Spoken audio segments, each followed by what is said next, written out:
رسول اللہ صلی اللہ علیہ وسلم کے دور میں سورج گرہن ہوا ہے. آپ صلی اللہ علیہ وسلم کے نرینہ اولاد نہیں تھی, آپ کو اللہ نے اولاد دی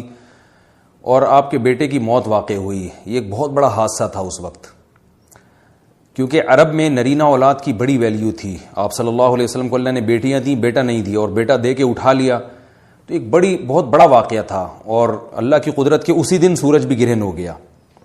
تو عرب یہ کہا کرتے تھے, زمانہ جاہلیت میں یہ بات مشہور تھی کہ کوئی بہت بڑا دنیا میں واقعہ ہوتا ہے تو سورج یا چاند گرہن ہو جاتے ہیں.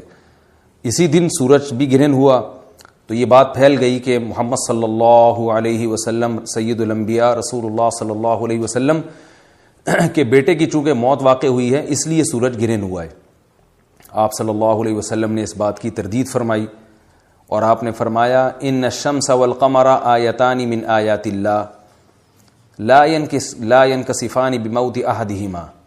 کہ سورج اور چاند اللہ کی نشانیوں میں سے ایک نشانی ہے. لا ينکسفان بموت احدہما ولا لحیاتہ, نہ تو یہ کسی کی موت کی وجہ سے گرہن ہوتے ہیں نہ کسی کی زندگی کی وجہ سے. بل یخوف اللہ بہما عبادہ, اللہ ان کے ذریعے اپنے بندوں کو ڈراتے ہیں. یہ بخاری مسلم کی حدیث ہے, اپنے بندوں کو خوف زدہ کرتے ہیں. تو یہ اللہ کی نشانیاں ہیں اور آپ صلی اللہ علیہ وسلم نے اس موقع پر نماز کا حکم دیا, اللہ کے سامنے عاجزی اور انکساری کا حکم دیا. دیکھیے یہاں ایک بہت اہم پوائنٹ کی بات ہے ان لوگوں کے لیے جو اسلام کے خلاف ہیں, جو محمد صلی اللہ علیہ وسلم سرور دو عالم سید الانبیاء صلی اللہ علیہ وسلم کو سچا نبی نہیں مانتے. ان کے لیے اس حدیث میں آپ صلی اللہ علیہ وسلم کی نبوت کی ایک بہت زبردست دلیل موجود ہے. ایک واقعہ ہوا ہے آپ صلی اللہ علیہ وسلم کے بیٹے کی موت کا, اور عرب یہ ویسے ہی کہا کرتے تھے کوئی بہت بڑا دن ہوگا تو سورج گرہن ہوگا. تو کوئی بھی شخص جو جھوٹا نبی ہو, آپ خود بتائیے کہ کیا وہ ایسے موقع پہ اس واقعے کو اپنے حق میں کیش نہیں کرائے گا, اور وہ یہ کہے گا نہیں کہ میں تو پہلے ہی کہتا تھا میں بہت بڑی شخصیت ہوں اور میرے بیٹے کی موت ہونا, ایک پیغمبر کے بیٹے کی موت ہونا ہے تو یقیناً یہ اس اللہ کی طرف سے ایک نشانیاں ہے, یہ نشانی ہے سورج کا گرہن ہونا, یہ بتانے کے لیے ہے کہ واقعی یہ بہت بڑا دن ہے اور میں یہ بہت بڑا دن اس اعتبار سے کہ ایک نبی کے بیٹے کی موت واقع ہوئی ہے. لیکن آپ صلی اللہ علیہ وسلم نے یہ سب نہیں کیا, اور آپ نے بتایا کہ سورج اور چاند کے گرہن ہونے کا کسی کی موت یا زندگی سے کوئی تعلق نہیں. اور آج سائنس نے بھی ثابت کر دیا ہے کہ یہ ایک سائنٹیفک حقیقت ہے کہ جب زمین اور سورج کے درمیان چاند آ جائے تو سورج گرہن ہو جاتا ہے, اور جب چاند اور سورج کے درمیان زمین آ جائے اور سورج کی روشنی چاند تک نہ پہنچ رہی ہو تو چاند گرہن ہو جاتا ہے. تو یہ ایک اس میں عبرت کی بات بھی ہے ان لوگوں کے لیے جو آپ صلی اللہ علیہ وسلم کی نبوت میں شک کرتے ہیں. البتہ آپ صلی اللہ علیہ وسلم نے اس موقع پر ہمیں حکم دیا کہ اللہ سے تضرع اور عاجزی اور انکساری کی جائے, اپنے گناہوں کی معافی مانگی جائے. اور نماز آپ صلی اللہ علیہ وسلم نے پڑھی. اس پہ بھی بعض لوگ اشکال کرتے ہیں کہ یہ جب ایک نیچرل پروسیس ہے تو اس میں اتنا گھبرانے کی, کیونکہ حدیث میں آتا ہے آپ صلی اللہ علیہ وسلم بہت گھبرائے, تو اس میں گھبرانے کی کیا بات ہے. تو یاد رکھیے ہر نیچرل پروسیس جو ایک عام معمول سے ہٹ کر ہو اس میں انسان کے لیے ایک عبرت کی بات ہوتی ہے. ہم دیکھتے ہیں رسول اللہ صلی اللہ علیہ وسلم کے دور میں جب تیز ہوا چلتی تھی اور بارش سے پہلے ہوا چلا کرتی تھی تیز ہوائیں, تو آپ صلی اللہ علیہ وسلم گھبرا کے مسجد کی طرف دوڑتے, عاجزی انکساری کرتے, اللہ تعالیٰ سے یہ کہتے کہ اللہ تو نے تو مجھ سے وعدہ کیا ہے کہ جب تک میں ان کے درمیان موجود ہوں تو ان کو عذاب نہیں دے گا. تو یہ خوف کا غلبہ تھا آپ صلی اللہ علیہ وسلم پر. کیوں؟ وجہ اس کی یہ تھی کہ یہی حالات قوم عاد اور قوم سمود پر بھی آئے ہیں. قرآن میں آتا ہے نا فلما رأوه عارضا مستقبل اودیتهم قالوا هذا عارض ممطرنا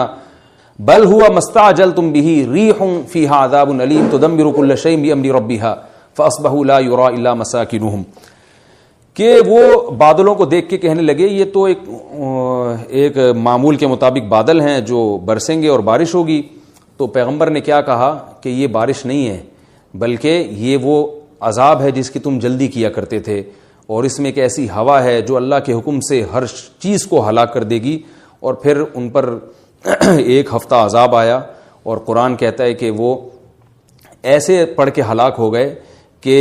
فَتَرَى الْقَوْمَ فِيهَا صَرْعَىٰ كَأَنَّهُمْ أَعْجَازُ نَخْلٍ خَاوِيَةٍ. اے مخاطب اگر تو ان کو دیکھتا تو ایسے لگتا کھجور کے تنے ہیں جو اوندھے پڑے ہوئے ہیں. تو ایسے ہوا نے ان کو تہس نہس کر دیا.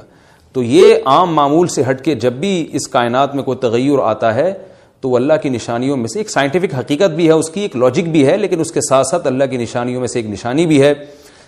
اور ایسی نشانی ہے جس سے ہمیں ڈرنا چاہیے کہ اللہ تعالیٰ کو اختیار ہے، وہ جب چاہے سورج کی روشنی چھین لے، چاہے کسی بھی طرح سے چھینے۔ اور یہ بھی ایک سائنٹیفک حقیقت ہے جو آپ صلی اللہ علیہ وسلم کی نبوت پر جس نے ایک مہر لگا دی ہے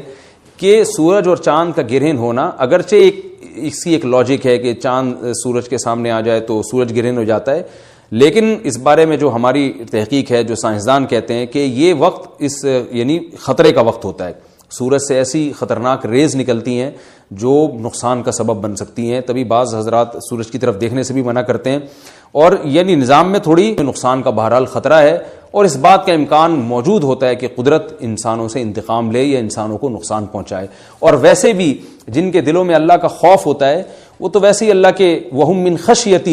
قرآن مجید میں اللہ تعالیٰ کے ارشاد ہے کہ مشرکین بار بار یہ سوال پوچھتے تھے قیامت کب آئے گی کب آئے گی، اللہ فرماتے ہیں لیکن جو مومنین ہیں ان کو اس سے غرض نہیں ہے کہ کب آئے گی، والذین آمنوا مشفقون منہا، وہ تو قیامت سے گھبراتے ہیں کہ پتہ نہیں ابھی نہ آ جائے۔ تو جس کے دل میں اللہ کا خوف ہوتا ہے اس کے زندگی گزارنے کا طریقہ کچھ اور ہوتا ہے، وہ بات بات پہ اللہ سے ڈرتا ہے، اس کو اللہ سے ڈرنے کا بہانہ چاہیے، اس کو توبہ کا بہانہ چاہیے۔